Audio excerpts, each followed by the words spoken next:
और बड़ी खबर, जहां यूपीएससी परीक्षा से बाहर हुए ओबीसी कैंडिडेट को लेकर यह फैसला है। सुप्रीम कोर्ट का 60 से अधिक कैंडिडेट को नियुक्त करने का आदेश जारी कर दिया गया है। सुप्रीम कोर्ट ने ओबीसी क्रीमी लेयर को परिभाषित करते हुए यह आदेश दिया है। अगर माता पिता ग्रुप 4 में सरकारी नौकरी करते हैं, यह सुप्रीम कोर्ट ने कहा है, साथ ही आय 8 लाख से ऊपर हो गई है तो भी उसे क्रीमी लेयर में नहीं जोड़ा जाएगा। तो ये बड़ी जानकारी आपको दे रहे हैं। यूपीएससी परीक्षा से बाहर हुए ओबीसी कैंडिडेट को लेकर यह फैसला है और सुप्रीम कोर्ट का 60 से अधिक कैंडिडेट को नियुक्त करने का यह आदेश है। सुप्रीम कोर्ट ने कई बातों का जिक्र किया है। सुप्रीम कोर्ट ने ओबीसी क्रीमी लेयर को परिभाषित करते हुए आदेश दिया है। अगर माता पिता ग्रुप 4 में सरकारी नौकरी करते हैं, साथ ही आय 8 लाख से ऊपर हो गई है तो भी उसे क्रीमी लेयर में नहीं जोड़ा जाएगा। ये सुप्रीम कोर्ट की तरफ से इस पूरे मामले में कहा गया है। तो ये बड़ी जानकारी है। यूपीएससी परीक्षा से बाहर हुए ओबीसी कैंडिडेट को लेकर फैसला।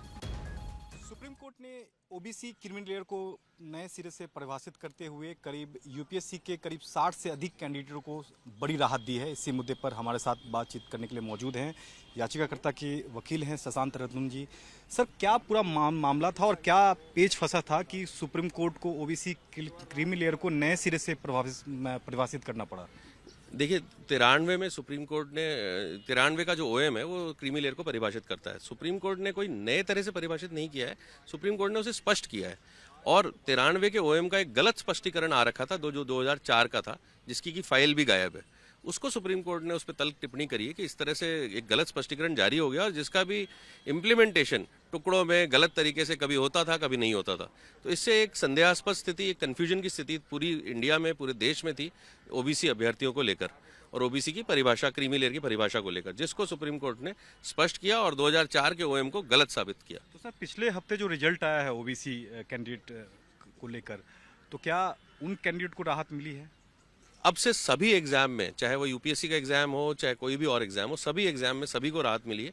ये एक स्वीपिंग जजमेंट है, लैंडमार्क जजमेंट है इंदिरा साहनी के बाद, जिससे अब जो कन्फ्यूजन था वो हट जाएगा। और तो और जो पिछले 10 साल के 50-60 जो बच्चे थे ओबीसी क्रीमी लेयर से गलत परिभाषा से पीड़ित बच्चे, वो सभी को अपॉइंटमेंट दिया जाएगा, आईएएस, आईपीएस, आईएफएस, आईआरएस सभी पोस्टों में। सुना आपने, याचिकाकर्ता के वकील हैं शशांक रत्नू, जिन्हें साफ तौर पर कहा कि इस पूरे मामले में ओबीसी क्रीमी लेयर को सुप्रीम कोर्ट ने परिभाषित करते हुए यूपीएससी के करीब 60 से अधिक कैंडिडेट्स को नियुक्ति का जो आदेश है वो दिया है। कैमरा पर्सन परवेज के साथ सुमित कुमार, भारत 24, दिल्ली।